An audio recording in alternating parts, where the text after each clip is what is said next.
No matter if points are gained or points are lost, there will be much to discuss. For analysis regarding tonight's Winnipeg Jets game, here are Dave Manouk, Ezra Ginsburg, and your host, Drew Mandel. The Illegal Curve post-game show, presented by Play Now, the official sports betting partner of the Winnipeg Jets, starts now. Mark Twain once said, "Reports of my demise have been greatly exaggerated." And that quote comes to mind to me for the Winnipeg Jets after what many people thought was a bit of an underwhelming NHL trade deadline. The Winnipeg Jets go out on the second half of a back-to-back, and they make an absolute statement to the rest of the NHL that we are the top team in the league, and we're going to take it out on the New Jersey Devils to remind each and every one of you other 31 teams that the Jets are still the kings of the regular season. Good evening, Winnipeg. Good evening, Manitoba. For all those joining us live tonight on our YouTube channel and all of our social media platforms, we say good evening, universe, and welcome to the Illegal Curve post-game show. Along with Ezra Ginsburg, I'm your host, Drew Mandel, here to discuss, and if there's kids in the room, cover their ears, an absolute shit-kicking by the Winnipeg Jets, 6-1 over the New Jersey Devils. The Jets in control from start to finish tonight, and they walk away with an impressive victory on the second half of a back-to-back. 2 games, 24 hours. The final total score, 10-2 for the Winnipeg Jets. Ezzy, good evening. Nice to see you again. What's up, Drew? Yeah, I mean, I'm a Devils fan, as you know, and as all of our regular viewers and listeners know, and you know, this was an embarrassing night to be a Devils fan, like especially in that third period. I mean, it was a 2-goal game after Dawson Mercer scored early in the third period, and the Devils just looked listless. And I mean, you could say that, you know, they were already well behind the 8 ball after being down 3 goals after 2 periods. But I mean, this is a Devils team that's trying to hang on to third in the Metro. I mean, the Blue Jackets are only 4 points back, I believe, either 2 points back or 4 points back. They're 4 points back, and they now have 2 games in hand. There you go. So 2 games in hand, 4 points back. The Devils are in danger of falling into a wild card spot. Like, the playoffs aren't necessary. Like, obviously, the Devils, there's a good chance they're going to make the playoffs, but they've gone from, you know, a team that was competing for first in the Metro to a team that now is in danger of falling into a wild card spot. So obviously, you know, credit the Jets, Drew, second game of a back-to-back. Obviously, they get the Brandon Tanev boost. He was in the lineup. Luke Shen, of course, was not in the lineup. He's not going to be available till they're back at home next week. But obviously, Tanev has an immediate impact. He's on the ice for the first goal for the Jets, right? And, you know, you just love the style that the Jets played. Like, that was the type of road game that you want to play, right? Like, they were, I thought, very just economical. Like, they just looked like they were dialed in from puck drop, and they obviously didn't let the Mercer goal phase them. I mean, the Devils could have made it interesting there. But obviously, you know, some terrible defensive play by the Devils, especially on the Adam Lowry goal, and some suspect goaltending by Jacob Markstrom, who obviously, you know, has had a good year thus far. But this Devils team, Drew, now they're 2-5 since the Four Nations face-off. They're 4-6 in their last 10. They've lost 3 games in a row. And like I mentioned, they've gone from a team who looked like they could win the Metro to a team that could be in a wild card spot. So, you know, again, give the Jets a lot of credit. They buried the Devils in that third period when the Devils looked like they were going to make a comeback. You love to see the balanced scoring. You obviously, you know, love to see the power play goal, right? But I just thought this was a really impressive start to finish game. I thought the Jets were just in control of this game for the majority of the game. There's no question about it. And, you know, I tweeted this out, you know, 6 hours ago now, saying, you know, I'm always curious after a trade deadline comes and goes, you know, how a team is going to respond in their next game. Now, I'm of the opinion there's no reason for teams to have to play on trade deadline day. For me, it doesn't make any sense, but the NHL schedule makers are going to do what the NHL schedule makers do. So I was really interested to see how the Jets were going to respond tonight. Second half of a back-to-back, albeit one that very minimal travel from Philadelphia to New Jersey. In fact, I wonder if they even take the plane. I don't even know if they bus or if it's a plane. But that's probably only like a 3 or 4 hour drive. No, I don't even think it's that much. I don't even think it's that far. I think it's less than that. But regardless, I was interested to see how the Jets were going to respond because the trade deadline was earlier today, and we saw what all the other teams around the Winnipeg Jets did. And we'll talk about that, throughout the course of this post-game show. And, of course, we'll go way deeper into it tomorrow on the Illegal Curve Hockey Show at 9 a.m. That's really where we're going to delve deep into the trade deadline. But the Jets... Sorry, Drew, just to go back to what we were talking about before, it's a 1 hour and 22-minute drive, according to Google, which is about 85 miles. So it's very close. And apparently I missed this on the broadcast, but apparently Kevin Sawyer said that they bust. So it's a back-to-back with no real travel. So, I mean... Did Kevin Sawyer drive the bus as well? He may have. I'm not sure. He was, they were up early. Him and Dan were getting a little punch drunk towards the end of the game because they said they were going on a couple hours sleep because they were up so early to be on the TSN broadcast this morning. It's always fun. I do like their chemistry, but that's a separate issue entirely. But I was saying the Jets, I want to see how they were going to respond. Everybody said the Jets didn't do enough, on the trade deadline day, that the moves they made were moves on the edges. They were moves on the margin, and they are. They're valuable additions in Brandon Tanev and Luke Schenn, but they're not the headline-grabbing acquisitions that Dallas made. They're not the headline-grabbing acquisitions that Colorado made. So I was curious to see, would the Jets maybe be a little bit down on themselves? Would they be a little bit skeptical? Would they be a little bit of a hangdog, second game of a back-to-back hangover sort of situation? And the answer unequivocally was no. It was no with an emphasis on the word no, how the Jets went in there and they looked like the Jets that we've seen for the most part through the first 63 games of the season, now 64 games after tonight, where they go out there and they punish their opponent and they take advantage of their opponent's mistakes while at the same time staying within their structure, staying within the system. They know how their game has to look to be successful, and they went out and they executed that. It's one thing to execute that against the Philadelphia Flyers last night. The Flyers were beyond horrible last night, but the Philadelphia Flyers aren't playing for anything. To your point, Ezzy, the New Jersey Devils are playing for a lot, and the Winnipeg Jets went and just whipped them from start to finish. And that, to me, is just an unbelievably important statement for the Winnipeg Jets, saying to everybody else, hold on a second. We don't get to 92 points at this point in the year by a fluke. We're not, we don't need reinforcements to make us a better team. We're already a damn good team. And that's, to me, the message the Jets sent to everybody tonight.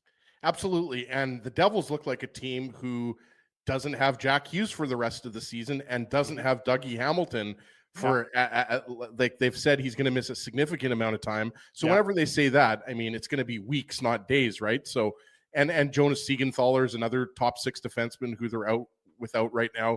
So the Devils are hurting, but I mean, you've still got Nico Hischier, you've still got Timo Meier, you've still got Jack Hughes. Well, Jack Hughes is out for the rest of the season. Sorry. Luke Hughes. Sorry, I got my Hughes confused. Yeah, for a second there, I was going to be like, is Drew listening to what I'm saying here? It's all good. Right. But no, I mean, it's one of your best forwards and unequivocally your best defenseman in Dougie Hamilton. So that's tough.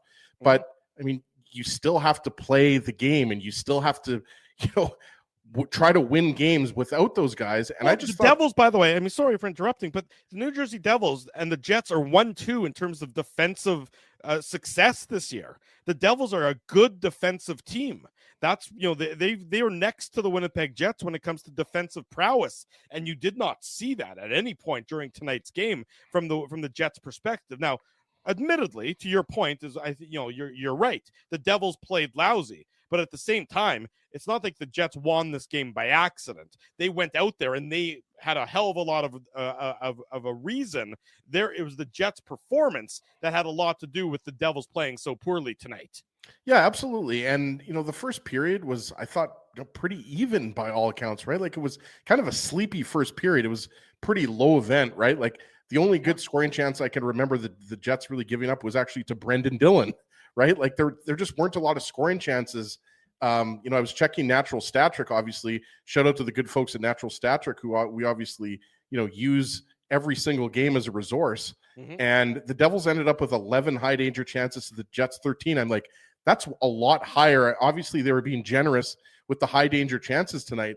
But I thought for the most part, like, you talk about the Jets when they play well in their structure. Drew, you often hear about controlling the middle of the ice, right? Like making sure that you're keeping things to the outside. Like, I just thought tonight was a game in which the Jets did not give the Devils a lot of odd man rushes. Like, I can't remember really any, to be honest with you. And, they just kept things to the outside, didn't give up a lot of rebounds. Like, this was like a pretty easy night for Connor Hellebuyck. Not to say that he didn't make any key saves. Like, you remember in the first period, before Alex Iafallo scored the first goal, there was that scramble. The puck is sitting right there, and DeMello scoops it off the goal line. Yeah, and it was Nico Hischier, if I'm not mistaken. I think that was behind that he pushed off. So I mean, there was some chances, right? Like, I remember Nico Hischier had a really good chance in the third period that I can remember. It just wasn't, a difficult night for Hellebuyck, which is a testament to how well the Jets played in front of him defensively. So I think you're right, Drew, when you talk about, not that the Jets need to send a statement out to the rest of the league, but there was a lot of negativity swirling around in terms of the Jets not being able to land that 2C, not being able to land that big fish. And what did they do? Second game of a back-to-back, they come out, and you're absolutely right. They pounded the Devils. It was an embarrassment. Is what the Devils had in the course of tonight's game. 23 shots. And usually, in a third period, when you're down 3-0, and New Jersey or most teams, when you're down 3-0, the strategy is throw everything towards the net. Just throw it towards the net. It might be empty calorie shots on goal, but just throw it towards the net, and maybe something will happen in that case. The Jets outshot the Devils in the third period. The Jets dominated that third period after New Jersey made it 3-1. I mean, to give up only 23 shots on the second half of a back-to-back against a pretty damn good hockey team speaks to just how dialed in to their defensive responsibilities the Jets were tonight. I mean, they were just thoroughly focused on the task at hand, and they said to New Jersey, you're going to have to earn it, and we don't think you can.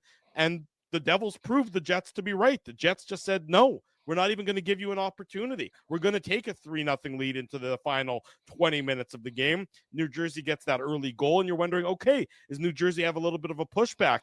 And, they really didn't. The Jets did a good job at keeping them at bay after that. And then in the back half of that third period, we know that the Jets score 3 goals in the last 8 minutes of this contest to really embarrass the Devils even further. But you can't help but be thoroughly impressed by the performance of the Winnipeg Jets tonight and the way they went about their business. Just professional, business-like, 2 straight wins after they lost those 3 games in a row. And now they have Sunday against Carolina where, if you can go in there and do something right, you've really sort of changed the narrative after that mini losing streak, if you haven't already changed it by winning these back-to-back games. Well, you mentioned the losing streak, and obviously the game against the Islanders, they were pretty bad 5-on-5. We talked about it last night at Boston Pizza, right? Like, it was the power play that really just got them back into that game against the Islanders. But, the Jets, we've seen this time and time again this year when they have a little bit of a losing streak, which obviously they haven't had many losing streaks. But when they lose 2 games in a row or they lose 3 games in a row, they usually respond by going on a winning streak of their own. And obviously, a 2-game winning streak, it's not like, anything close to the longest winning streak of the season at 11 games. But, right. I mean, we've seen them respond time and time again. And I think, if this was the Jets of 3 or 4 years ago, maybe they go into this second game of a back-to-back and, they don't have a lot of energy and maybe they lose a close game. But, they put their stamp on this game in the third period. It was really impressive. and obviously we'll, get into the goals in the Play Now game recap, but I mean, the Devils were like making mistakes that you just like Simon Nemitz. I realize he's a high draft pick and he's got a lot of second overall. I mean, he's struggled all year. Remember, Drew, we were talking about him potentially being in a trade earlier in the season, and I think there was some problems with his agent, and the Devils not happy with the way he's being used. And obviously, look, we talked about Dougie Hamilton, Jonas Siegenthaler. I mean, they had to go out and acquire Brian Dumoulin. Yeah. The Devils weren't really a team that you would thought were going to augment their defense necessarily, but they brought in Brian Dumoulin, who played tonight. And obviously that didn't really help. But going back to what you said before, this Devils team is one of the better defensive teams in the league. Their special teams, I think they have actually, if you combine their power play and PK, they have the best special teams in the league because their power play is second or third, and then their PK is third. But again, speaking as a Devils fan for a second, like this game just felt like they were feeling sorry for themselves that they were without Jack Hughes and Dougie Hamilton. Yeah, and a little bit of that. Yeah, I just thought they played a very, I don't know, I can't put my there were bursts and there were moments, and obviously the first half of the third period they were making their push. We talked about it. They almost made it a 1-goal game there. Johnny Kovacevic had a really good scoring chance on Hellebuck. And by the way, great for Johnny Kovacevic, right? Like I know Dave M extension today, got a nice contract extension. Dave M, developed a relationship with Kovacevic when he was with the Moose. I think we had him on the show, or Dave interviewed him a couple times, and just great to see, right? Because obviously, that would be a guy you would love to have as your third pair left side defenseman right now. So just great to see a guy who wasn't a high draft pick, worked his way up from the American Hockey League, and he's found a really nice home in the Devils. So just wanted to get that in there. But, good on the Jets here. Like, that was the only thing that went well for the New Jersey Devils and for Johnny Kovacevic tonight. You're right. They were just thoroughly outplayed by the Winnipeg Jets. The Jets, I know we sound like a little bit of a broken record and a little bit repetitive, but that's just the fact of how the game was tonight. The Jets were just that in control of it, especially after the late goal by Alex Iafallo. That's really, the first period up to that point in time was relatively even, relatively back and forth, for the most part. And then the Jets' all-important first goal. And I know it's a cliche about getting the first goal, but, think about the number of times in tonight's game the Jets get late period goals. They get a late goal within the last 2 minutes of the first period. Nikolai Ehlers scores with 30 seconds to go in the second period. And, they get late goals in the third period, but the game was already over at that point in time. But those goals, any goal in the final 2 minutes of a period, are both demoralizing for the team that gets scored on and a big boost for the team that gets the goal heading into the dressing room. So the Jets really, for a game that was relatively even, through the first 20 or the first 18 or so minutes, the Jets score, and then they control the second period thoroughly at that point in time. I have no doubts whatsoever that goal by Iafallo coming so close on the heels to the Devils themselves opening the scoring caused the Devils to really sag for the remainder of the contest. Yeah, I would agree with that. I mean, and we've seen that many times before where the Jets have either scored an early goal or a late goal at a critical time of the game. And, Alex Iafallo's goal, like, again, I thought Jacob Markstrom was really struggling with the puck, like just his rebound control. He was giving up juicy rebounds, and he just didn't look confident. Like, even what was the Kyle Connor goal? Was that the fifth Jets goal, Drew? I think fourth or fifth. I think it was the fifth, because Lowry's goal was the fourth, right? That's right. There was a lot of goals tonight. I have to keep them in order. But I even thought we'll get into the goal by goal recap in the second here. Yeah, no, absolutely. I just thought even the Kyle Connor goal, like I just thought like that's like Markstrom's a big guy, and I just thought he was like in an awkward position when look, Connor is a top goal scorer in the league. So again, folks, not taking anything away from Connor. It was a nice shot. I'm just saying, as he's taking something away from Kyle Connor, folks. No, folks. No, I don't know. You're gonna let him get away with that? Markstrom had a rough night. I think you'll at least agree with me. Whenever you let in 6 goals, you have not had a very stellar night. But you're right. I mean, the goal in the third period, I would even go as far as to say that was a pretty boring first period. But yeah, Iafallo, nice to see. You love to see, Brandon Tanev in there, and you just love to see the fact that they were getting scoring from all lines, really, right? Like you had each line get a goal, whether that was at even strength or the one power play they got power play goal they got from Nick Ehlers in the second period, right? Pardon me, Josh Morrissey in the second period, right? So, this was pretty. I mean, it's hard to look at this game and not just use the word impressive, considering that it was the second game of a back-to-back, and considering that there's a lot of negativity. And again, I don't think, Drew, obviously, I'm not around the team, but we've covered hockey enough to know, I don't think that these guys really listen to the outside noise. I'm not saying that they don't hear it or read about it, but I really think that I think maybe a more fragile group might come out with a lackluster performance. But I really don't think that I think if you ask the Jets, and I think some of them were asked about the trade deadline, but I don't think they're going to say, well, we didn't get Brock Nelson, so I guess the season's over. You know what I mean? They still went out there, and I think Brandon Tanev is a very well-liked guy. Sure. And I think that he provided a boost.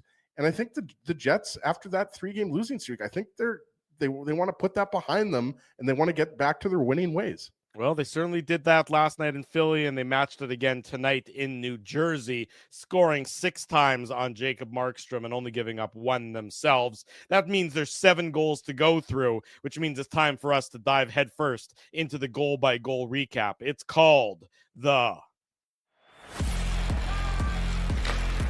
Play Now Game Recap. Big thanks to our friends at Play Now for their continued support, title sponsorship of all of our Illegal Curve programming. That includes tonight's Illegal Curve post-game show. That includes tomorrow morning's Illegal Curve hockey show, 9 a.m. back here on our YouTube channel. And of course, that includes Sunday evening's post-game show after the Jets and the Carolina Hurricanes. Learn to bet with Play Now, the official betting partner of the Winnipeg Jets. Sign up and get up to $250 in bonus bets. Conditions apply, 18 plus. Most importantly, be sure that you are enjoying it responsibly. We talked about the first period, which was relatively evenly matched for the majority of it, but the Jets do open the scoring at the 18-17 mark. A depth goal. The Jets, they run 4 lines deep, and they run 4 talented, effective lines deep. And this was a 4th-line goal. Alex Iafallo picks up the puck behind the net. He feeds it back to Logan Stanley. Stanley cross ice to Colin Miller. Miller with the shot on Markstrom. And Alex Iafallo goes and gets the rebound, putting it past Markstrom. He beats, who does he beat? Jesper Bratt to the puck, and he's able to tuck it past Markstrom to give the Jets the 1-0 lead at the 18-17 mark of that first period, Ezzy. Yeah, it was just an absolutely hardworking goal. That's just what that was, right? It's a a decent point shot from Colin Miller. I love, by the way, the work that Morgan Barron does in front, because he draws Johnny Kovacevic out to him. He's battling hard with Johnny Kovacevic. You forget, Morgan Barron is a big man, right? Sure. He's not a small guy. Maybe, sometimes, because the Jets have, a few other guys in the lineup that are big guys, namely Adam Lowry and Logan Stanley, you forget about that. But I love the work that Morgan Barron was doing in front. And like you said, to me, this is kind of simple. This is Alex Iafallo beating Jesper Bratt, who, by the way, didn't mention him earlier. Jesper Bratt is having a career season. He's a very reliable defensive forward. And that kind of just sums up, again, not going to say, this one goal sums up the whole game, but in a way it kind of was a microcosm. I know you like that word, Drew. I think I used that word maybe 50 times when I was at the University of Winnipeg. Everything was a microcosm in my university papers. But that's what I thought really of this game. It was just the Jets winning those individual battles, right? Sure. And that's why I think Jets fans are very excited about this line. Obviously, we should mention it was Gustafsson who came out of the lineup. Well, what did you think of Morgan Barron as the center now? So, we know Kupari's going to be gone for a week at least. He's on IR in the concussion protocol. But, the 4th line of Morgan Barron, Alex Iafallo, and Brandon Tanev, with Barron up the middle. And this is something we can certainly delve deeper in, and will delve deeper in tomorrow morning on the Illegal Curve hockey show. That's 3 big men who are fast and strong.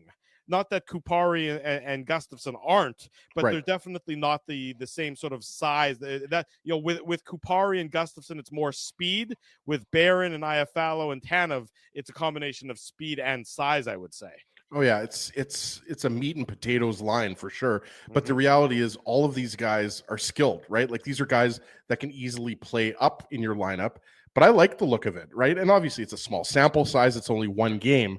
But I think a lot of people were wondering after the Jets acquired Tanev today, like, is he going to play on the third line? Well, I mean, the reality is Lowry, Niederreiter, and Appleton have played so well as a trio together the last couple of years. I think it makes more sense to have him on the fourth line at this point. And then you're right, Drew. Once Rasmus Kupari comes back, I don't know if he immediately goes into the lineup as your fourth line center, but the reality is Barron has the ability to play up the center. We've seen him more on the wing at the NHL level, but he has been able to play center and do a good job at it. So, I mean, again, it's only one game, but they looked really good. And to your point, I mean, this is not going to be a fun line to play against. Like, it kind of reminds you of the CCM line on the Islanders that we always talk about. Cizikas, Clutterbuck, and Matt Martin, right? Like just a line, right? Yeah, like a line that just goes out there and they cycle the puck in the own zone. They lay body checks on you, but they can also score goals, right? Like that was IFL's 9th goal of the year. Brandon Tanev's already got 9 goals, right? Like if you've got 10 to 15 goal scorers on your fourth line, like that's a very impressive fourth line, right? It's a good matchup problem for a lot of other teams. Yeah, so we'll see what happens. But obviously, when you acquire a forward and you don't give up a roster player, that's going to bump out a guy like David Gustafson. So, I mean, that's unfortunate. He essentially, when Kupari comes back, he's your 14th forward. And then we'll see what happens. But, I mean, based on the way they played tonight, I could see that line sticking together for a while. I would agree. I just want to address this one question. Snuka 2002 says, do the Jets need to send anyone down to make room for Luke Schenn? And the answer is no. At this point in the season, there are no more roster limits. All you have to do is be salary cap compliant, which of course the Jets will be because they have so much cap space that went unused. $6 million, just over $6 million in cap space. So the Jets can have a roster of, honestly, they can have a roster of 27, 28 guys if they want to, when the Moose season comes to an end, they'll call up all of their black aces and everything else. But they could also strategically start to potentially rest guys as you get closer to the playoffs. If you want guys to take a night off here or a night off there, too soon to start doing that, but there are no more roster limits in the NHL for the remainder of the season. You just have to be salary cap compliant from now until the end of the regular season. And then once the regular season ends, there's no salary cap involved at all, which is why everyone's going to come off LTIR, of course, on the first day of the playoffs, as all the teams that cheat their way to it, successfly cheat their way, by the way. That's not an insult. Keep your eye on Matthew Tkachuk. I think that's what you're referencing there. No question. You'll see Tkachuk and Brad Marchand in the lineup. I'll bet dollars to donuts they'll be in the lineup for the Florida Panthers on day 1, game 1 of the playoffs. And, it's a miracle they're healthy again.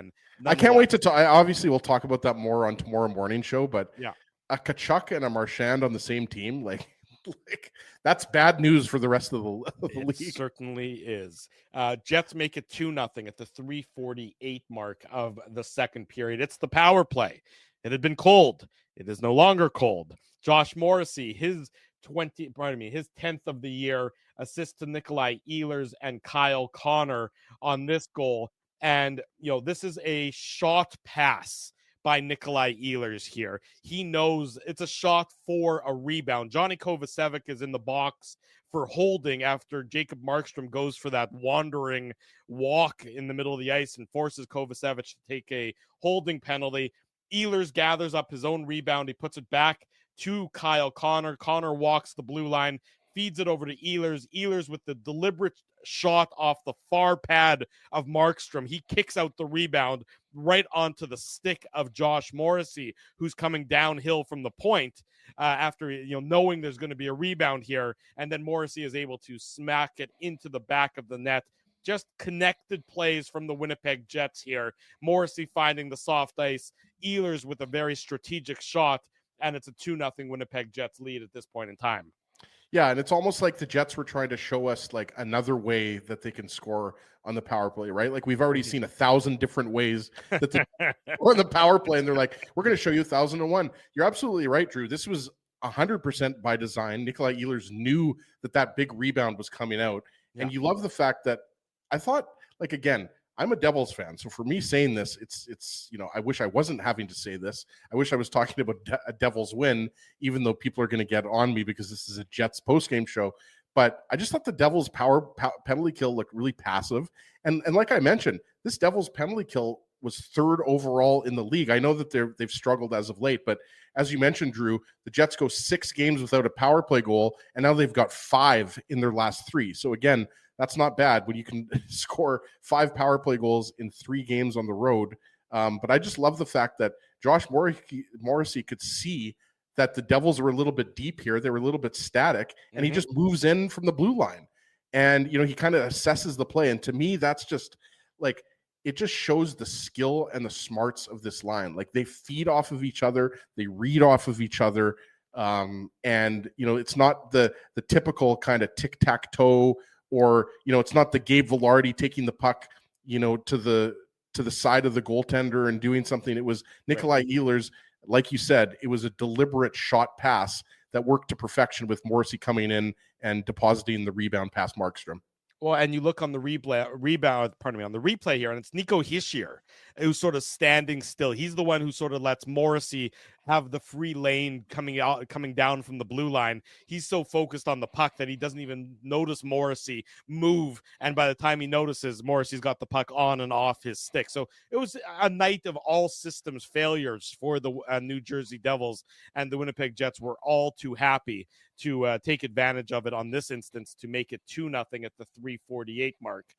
They make it 3-0. We mentioned that, demoralizing late period goals for the Winnipeg Jets in tonight's game. The third goal of the game, Nikolai Ehlers, his 21st of the year, assist to Dylan DeMello and Josh Morrissey. And this one it comes right after the Jets kill a penalty. Logan Stanley takes a penalty for a delay of game, puck over glass.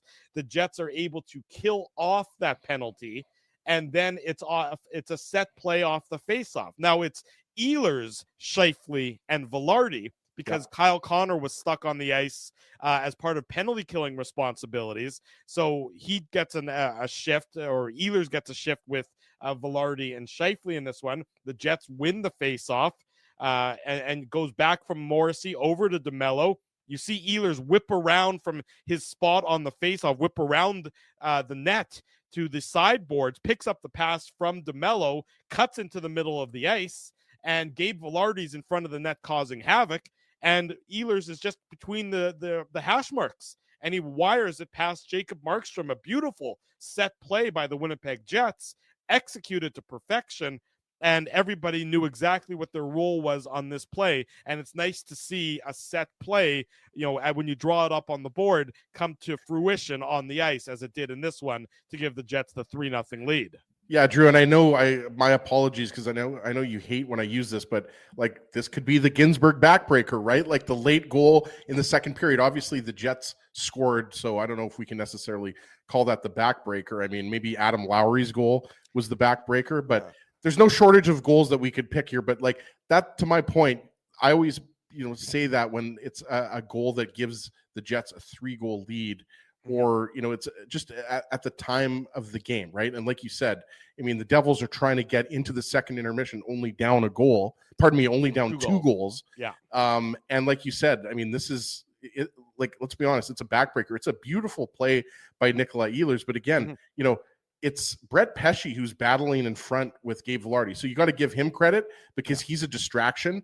But again, like I look at this goal and, Jacob Markstrom's got to have that one. I'm not taking anything away from Nikolai Ehlers, but there's a little bit of traffic, but you got to fight through that one. That shot's from 40 feet away. Like it's not like a goalie it's kind of similar to yesterday, and Urson let in the Kyle Connor shot off the rush, right? The third goal, kind of similar thing. Like, again, I'm not taking anything away from these guys because I just said Ehlers' goal was nice. He cuts in, like you said, and the Devils gave him way too much time and space He's the last guy that you want to give that type of space, because it was Luke Hughes who went out and chased him, and he was just a step behind him. But I just didn't think overall Markstrom had a good night. And again, I'm not taking anything away from Ehlers. I'm just saying that the Devils, I would agree with you. They were porous defensively tonight. They really were. But I would agree with you on this one, because as Velarde and Pesce are battling, they're battling more to the side of Markstrom. So I think he saw the shot fully, and it's a good shot and everything else. But you want your goalie. I mean, NHL goalies usually have the philosophy of, if I can see it, I should save it. And, in this instance, Markstrom does not save it. It gives the Jets the 3-0 lead. But you're right. The battle between Pesce and Velarde is more of a off to the side a little bit, as opposed to being right in front of him, taking away his eyes. And in that instance where there's 30 seconds to go in the period, as the goalie, you have to find a way to step up, make that save for your team. If you get into the third period only down 2, well, 2 goals is certainly not an insurmountable mountain to overcome. But the way the Jets have been playing, I think they said on the broadcast, the last time the Jets gave up a 3-goal lead was something like 2022 against the Colorado Avalanche. And that certainly wasn't going to happen in tonight's contest. It certainly didn't feel like it was going to happen. That said, the New Jersey Devils get off to a good start in the third period. 31 seconds into that third period, it is Dawson Mercer. He gets his 14th of the year, assist to Kovacevic and Andre Palat. And the Jets were just a little bit asleep at the wheel here to start the period. Palat gets too much time and space into the Jets zone. He feeds it back to Kovacevic. Nobody covers Dawson Mercer whatsoever. Just a defensive breakdown from a team that hasn't had very many defensive breakdowns, but it's just too easy for the Devils. Too much soft ice that the Jets are giving up.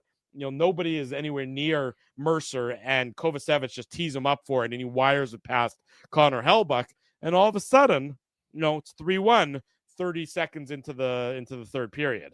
Yeah, and I'm just looking at natural stat trick. The Mercer Palat Tatar line was by far the worst line for the Devils tonight. And speaking of guys that are struggling, like Dawson Mercer, that's his first goal in 11 games.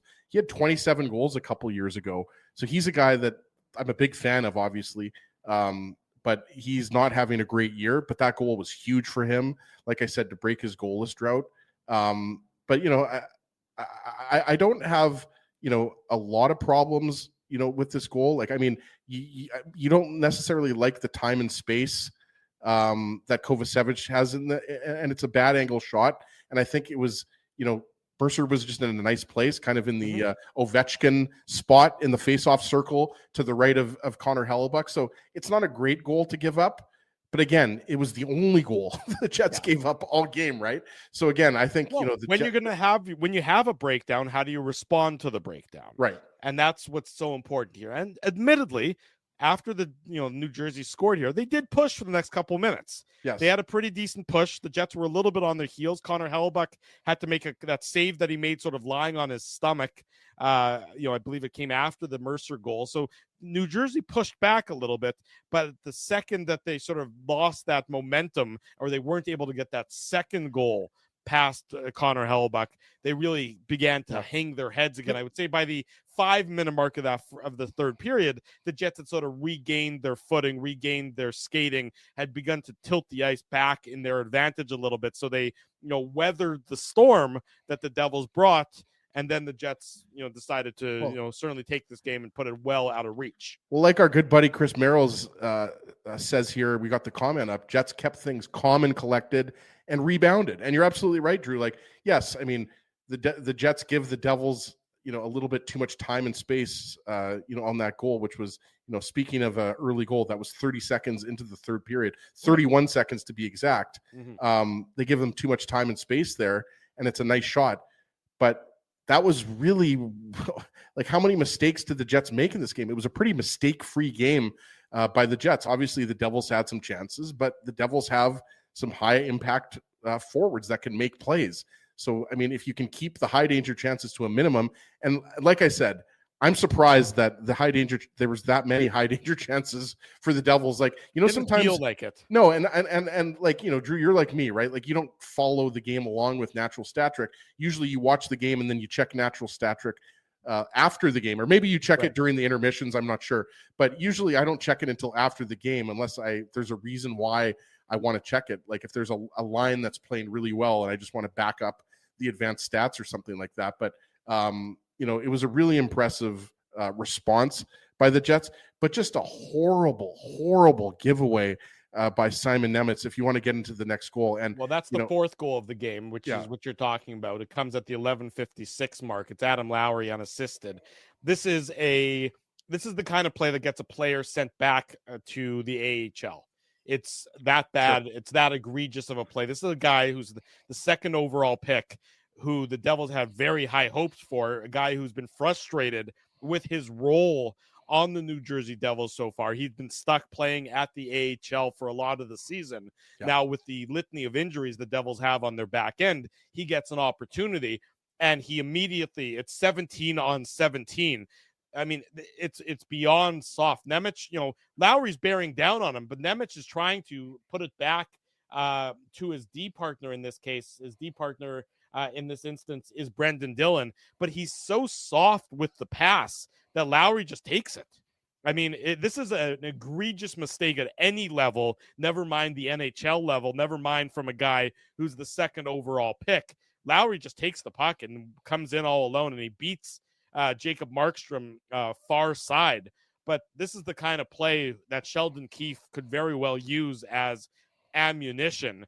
If he wants to put a player in his doghouse, this is the kind of play that puts a young player in the doghouse. Yeah, and Nemec is a guy that's been criticized, quite a bit by Devils fans this year. He's able, like, the guy can skate. I mean, like you said, Drew, he's a second overall pick, so he's obviously got a lot of tools in the toolbox.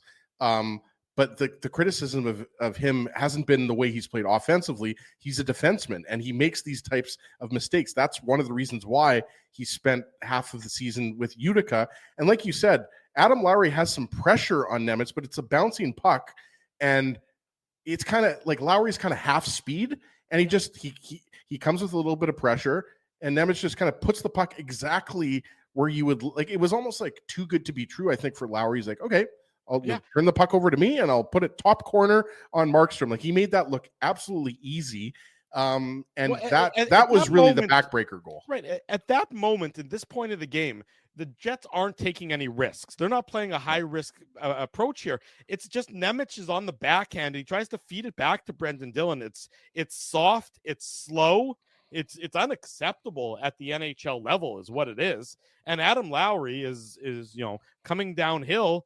And you don't have to make the perfect play. You just can't make a horrendous play. And that's what Nemec does on this one to give the Jets, resulting in the Jets getting the 4-1 lead. And it was game over at that point. Yeah. And one other comment too is that, I'm not sure if you heard that on the broadcast, but Adam Lowry is now only 2 goals away from his career high, which was, I believe, in his 3rd year with the Jets. So he's always kind of had around 12 or 13 goals. He's been around that mark. Yeah. But Adam Lowry's got a good shot to break his personal best of 15 goals, which I think, for a guy who, when he moved up to that second line with Ehlers and Iafallo, what did you hear? Well, Lowry's not good enough offensively. And yes, granted, in a, ideal world, he's not your second line center. But as we know, their advanced stats were actually really good, Lowry, Ehlers, and Iafallo. So, I mean, I know there's a huge criticism out there of Chevy for not getting a 2C because of the fact that if one of Scheifele or Nemesnikov goes down, but I would say that, Lowry is capable. I'm not saying that he's going to be, like he's going to score 2 goals every night, but all I'm trying to say is, like, let's give this guy a little bit more credit for his goal scoring ability. He's got a good shot of breaking his personal best this year. Speaking of a good shot, Kyle Connor makes it 5-1 for the Winnipeg Jets, his 33rd of the season. It's such a good shot that it's our shot of the game. The Seagram shot of the game. Big thanks to our friends at Seagram for their continued support of the Illegal Curve post-game show. Seagram's 83 is Manitoba's favorite Canadian whiskey. If you're enjoying it, enjoy it responsibly. Big thanks to our friends at Seagram's for their continued support. So this comes about 3 minutes, less than 3 minutes after the Jets make it 4-1. At this point in time, they're just pouring it on. It's Mark Scheifele just doing Mark Scheifele things. He picks up the puck in the Jets zone. Gabe Vilardi sort of feeds it to him. Scheifele gains the blue line. He just works his way through. You see Nemec. You see Brendan Dillon. You see Jesper Bratt. All of them just back off. They just all go so deep into their own zone. Nobody's anywhere near Scheifele. And Scheifele's just meandering his way through. And he tees it up for Kyle Connor, and Connor absolutely rips it. I mean, if you can't give Kyle Connor any space to let his shot go. He's going to hurt you and burn you when you give him that kind of space. It's amazing just watching three Devils players. Vilardi wins the puck battle in the Jets zone. He takes it off of the stick of Palat.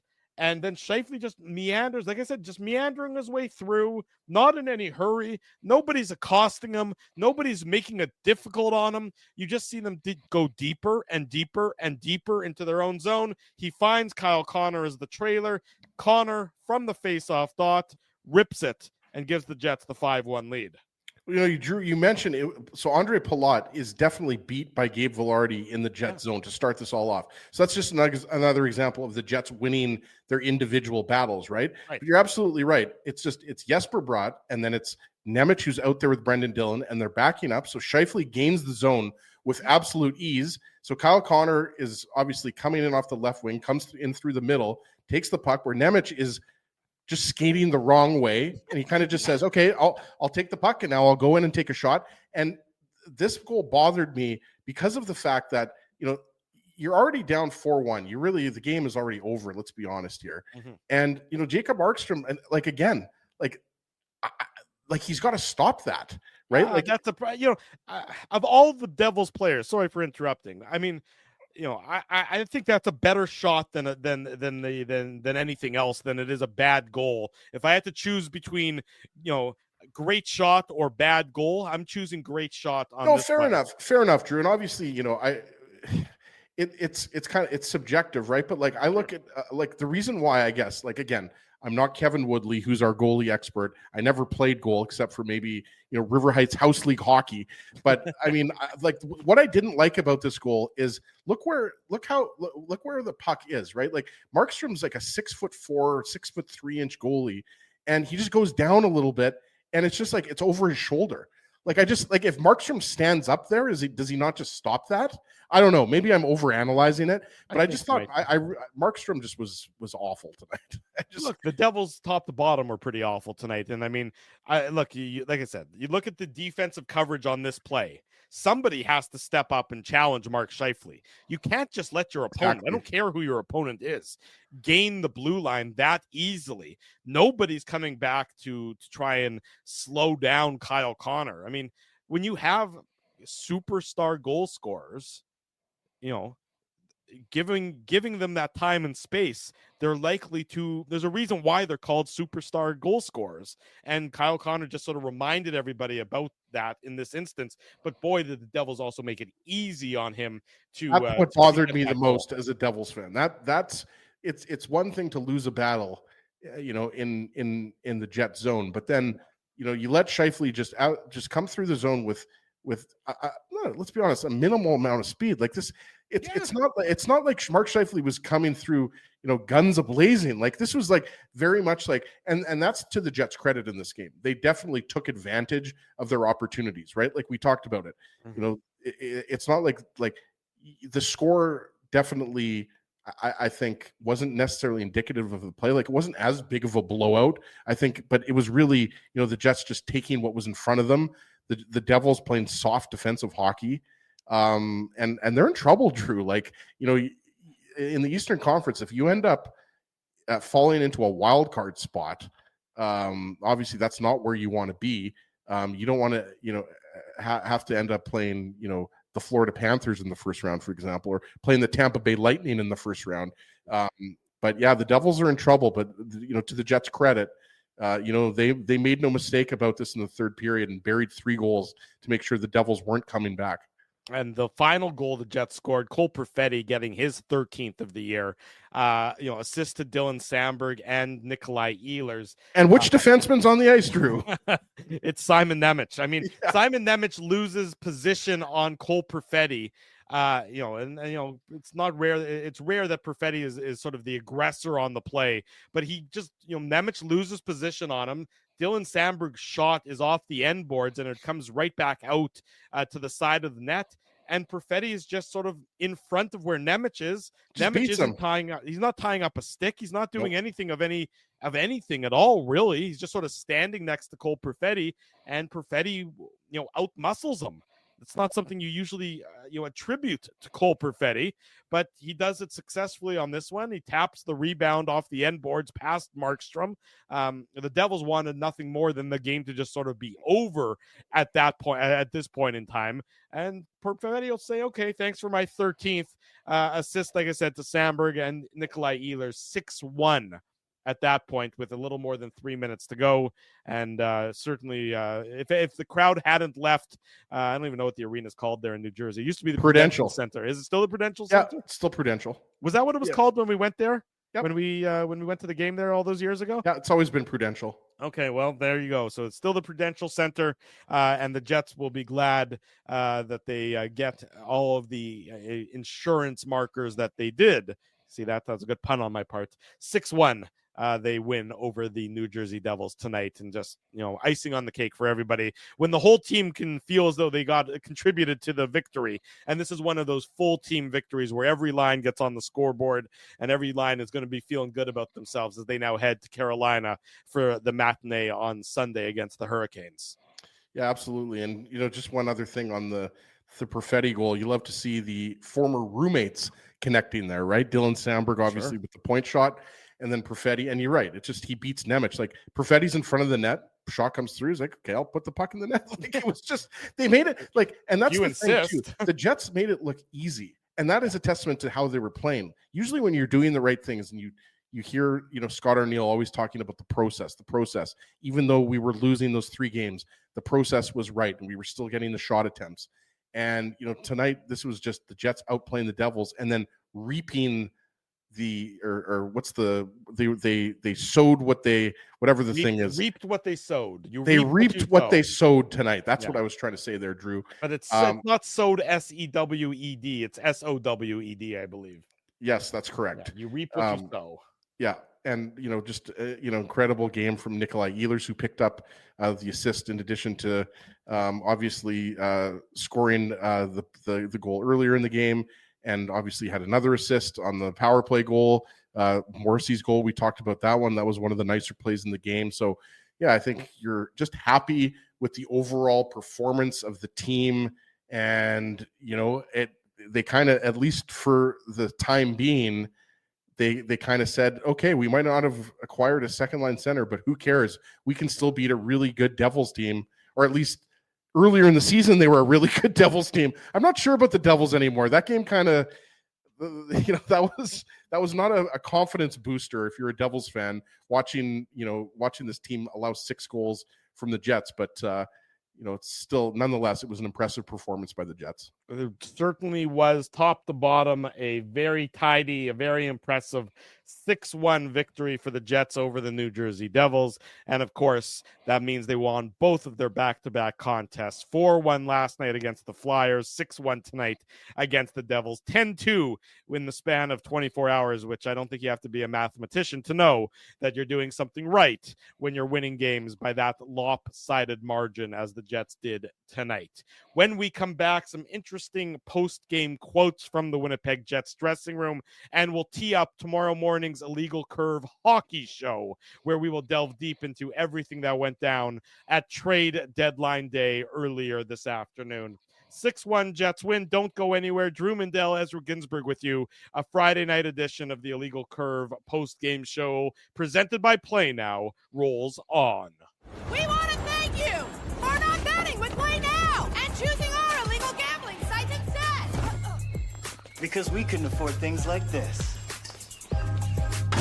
without your money. So much of your money. Now, you might have questions like, Do our profits benefit your community?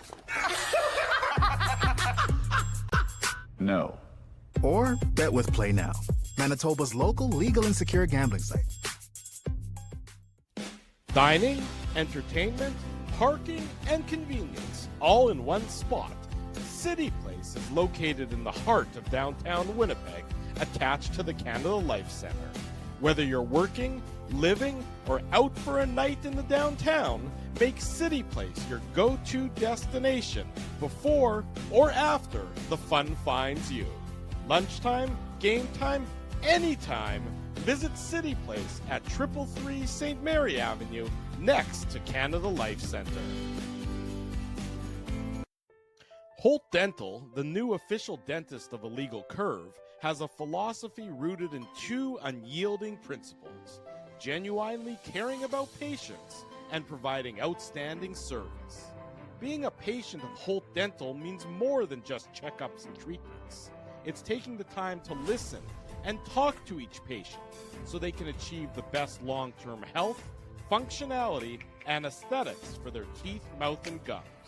Conveniently located at Grant Park Festival on Taylor Avenue, Holt Dental is dentistry of the highest quality in a comfortable and relaxed environment. For more information, visit holtdental.ca. Oh, and there's plenty of free parking at the front door, too. Celebrating its 40th year as Winnipeg's home for stand-up comedy, Rumors Restaurant and Comedy Club has recently been named Canada's top comedy club and a top 5 comedy club in North America.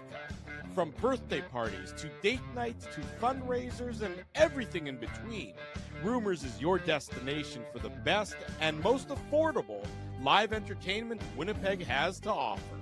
For more information on upcoming shows, Rumors' incredible promotions, and to purchase tickets, visit rumorscomedyclub.com. At Boston Pizza, a fast lunch doesn't have to mean fast food. Now you can get a $15 lunch served in just 20 minutes, including your choice of a main, side, and drink. That's right, lunch for $15 at your local Boston Pizza. Our local Boston Pizza is BP Taylor. We were there last night for another edition of the Illegal Curve watch party and live on location post-game show. And what fun we did have. So it's always great seeing our loyal audience. We know you join us, when we're live here on our YouTube channel, but anytime we can get it out of the studio and get it live on location, you guys show up in droves. And we totally and definitely appreciate seeing so many of you last night at Boston Pizza, Taylor Avenue. Information to come on when our next live on location event is. We know that next Friday at 12 noon, we'll be with our friends at City Place. So we're always looking forward to that. And things are percolating. Things are in the works when it comes to playoff pregame shows, like we did at City Place last year. Playoffs? Yes, the Winnipeg Jets are going to the playoffs. Not official just yet, of course, but mathematically impossible. Well, next to mathematically impossible for them to not be a playoff team at this point. Yeah, what are they up to, 92 points? Like, we're going to be on clinch watch pretty soon. Like, the Jets are, it's not going to happen, obviously, with the win over Carolina, but what are we, a week away, 10 days away from the Jets clinching a playoff spot? Probably. Like, it's pretty crazy. Obviously, when you start the season off 15-1, I mean, you've kind of clinched a playoff spot already. Right. And then obviously the 11-game winning streak helped as well. Yeah. But I see a lot of people in the chat talking about that, and that's a pretty awesome position to be in when it's early March and you're already talking about clinching a playoff spot. It is. It certainly is a pretty impressive group the Winnipeg Jets have put together this season. Some interesting quotes. And again, we'll delve way deeper into everything tomorrow morning on the Illegal Curve Hockey Show. We know it's been a long day and a tiring day for everybody. So tomorrow morning, 9 a.m., we want everyone to get a good night's sleep. Yep. Come refreshed. Come relaxed. 9 a.m. tomorrow. We're going to be joined by Kelly Moore of 680 CJOB. and Craig Button is also going to join us. So that's really exciting that we're able to get Craig back on the program. You saw him all day on the TSN Trade Center coverage. You saw him on the Jets broadcast tonight, and he's going to be with us tomorrow morning on the Illegal Curve Hockey Show. So be sure to join us 9 a.m. But first, a couple comments. Murat Atesh of The Athletic is on this road trip. He's in New Jersey along with Mike McIntyre and some other members of the assembled media. Brandon Tanev on his Winnipeg Jets return, quote, "I've had a big smile on my face all day. It's a group I know very well, a city I know well, and they've had great success this year, so I'm just trying to come in and do whatever I can. The team is playing some great hockey, so whatever the role I need to play or do is what I'm willing to do." So that is Brandon Tanev speaking tonight to the assembled media in New Jersey after. Hold on, Drew. Can I give you my best Brandon Tanev face really quick? Sure, please do. That's pretty good. It's not bad. You get the eyes bigger. Your eyes have to be bigger, and you have to be more horrified like you've seen something you're not going to unsee for the rest of your life. But that's a good effort for the time being. Here's Adam Lowry about talking about Brandon Tanev. Quote, "He doesn't seem to have an off switch. He's always kind of in high gear, high strung, and ready to go. It doesn't matter the score. It doesn't matter if you played a lot of games in a short amount of time. Sometimes it's a guy like that when your team comes out a little flat and you throw him on the ice and he can get the crowd back in just with his energy." So there's Adam Lowry heaping praise on Brandon Tanev. Of course, Luke Shen, who's also a very high character guy by all accounts. In fact, a lot of people point to when the Vancouver Canucks lost Luke Shen, that was where the beginning of the end started in the relationship between JT Miller and Sure. Elias Pettersson. So Luke Shen, it was somebody on the TSN broadcast today, I don't remember exactly which one of the panelists said, that there's nobody in the NHL who can organize a team dinner quite as well as Luke Shen can. So for a team that has placed a lot of emphasis on culture and stability in the room and making sure all the pieces fit right in, there was no question about Brandon Tanev with his familiarity with the group, and it sounds like Luke Shen is also going to fit in seamlessly into the tight-knit Winnipeg Jets dressing room. And what is something that we talked about before the trade deadline?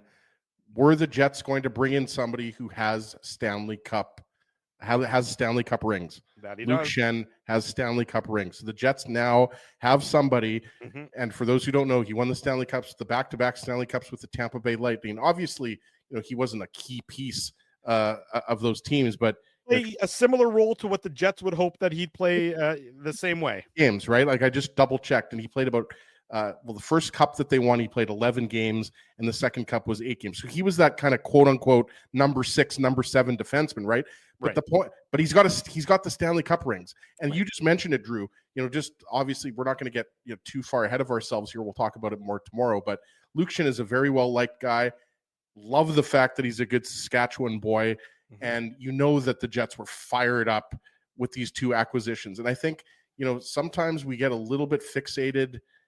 Whether it's fans, whether it's media, we get fixated on the big fish, right? Like the Mikko Rantanens, the Brad Marchands, the Brock Nelsons.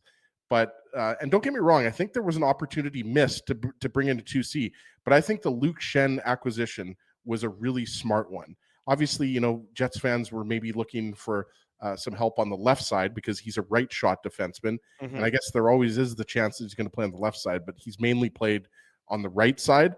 But I just wanted to throw that in there. But that when you consider what he does, he blocks shots. He's a physical guy. He's got over 1,000 games of NHL experience in the regular season, and he's got the 2 Stanley Cup rings.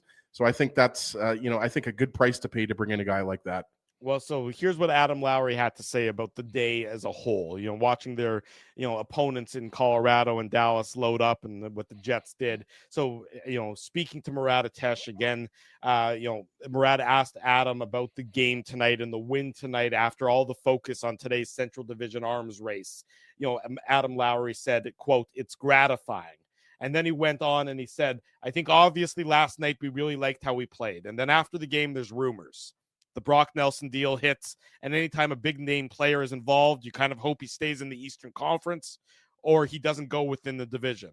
And obviously he goes to a division rival, a great team in Colorado. And then you hear the rumors about Rantanen going to Dallas. And obviously it didn't get done until today, but I think that's what's been so great about our group this year, regardless of the circumstances surrounding us. Whether it's back-to-back or the outside stuff, we just go out there, put our heads down, put in the work, and the results seem to follow more often than not.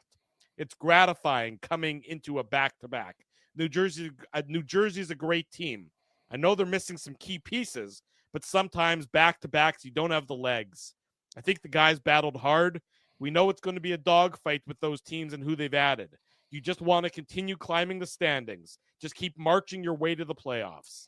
I thought we did a really good job of maintaining that focus during a hectic day today and getting a good result. Winnipeg Jets captain Adam Lowry speaking to Murat Atesh, speaking to the assembled media in New Jersey following the Winnipeg Jets and their 6-1 victory over the New Jersey Devils. So they didn't get the big name. They didn't get the heavy hitter that a lot of other people wanted to see them get. But what the Jets did get is a 6-1 victory on the scoreboard. And what they did continue to be is the top team in the NHL. And that, my friends, that counts for something as well on this Friday night edition of the Illegal Curve post-game show. We remind everybody, 9 a.m. tomorrow, the Illegal Curve Hockey Show, back here on our YouTube channel. Much more about the trade deadline, much more about the Winnipeg Jets moving forward this season, much more about the Central Division, the arms race, the playoff race. There's only 18 games left now in the regular season. We talk about that. We talk about the playoffs. It's not too early to look ahead and talk about the remainder of the final couple months or month or so, 5 weeks to go until the playoffs are going to begin, 6 weeks, right around there. We talk about that in depth tomorrow morning on the Illegal Curve Hockey Show. We encourage you all to be sure to join us for that. If you haven't already done so, smash the like button, subscribe to the YouTube channel, turn on your notifications so that if for some reason 9 a.m. comes around tomorrow and you're not already logged on to the YouTube channel, you'll get a little notification, a little bing bong on your phone or on your computer or on your tablet or on your device of whatever device you're using to be sure to log in and watch Ezzy and yours truly and Kelly Moore and Craig Button and any other random guests that we get to join us tomorrow morning on the Illegal Curve Hockey Show. Big thank you to all of you for joining us. Big thank you to my colleague Ezra Ginsburg, and a big thank you to all of our sponsors. They make the post-game show, they make the Saturday show, they make the website a possibility. That's our friends at Play Now. They're the title sponsor. Rumors Restaurant and Comedy Club. Kevin Farley is at Rumors. It's all sold out. Get your tickets for next week's comedian at rumorscomedyclub.com. Holt Dental, Boston Pizza, City Place, Seagram's. Support these fine businesses because of their continued support of Illegal Curve Hockey.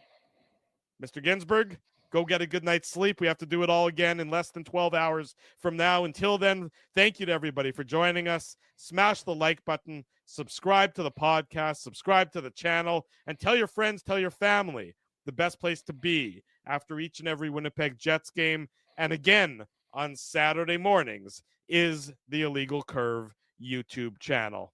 Thanks, everybody. Until 9 a.m. tomorrow, we wish you good night and good luck.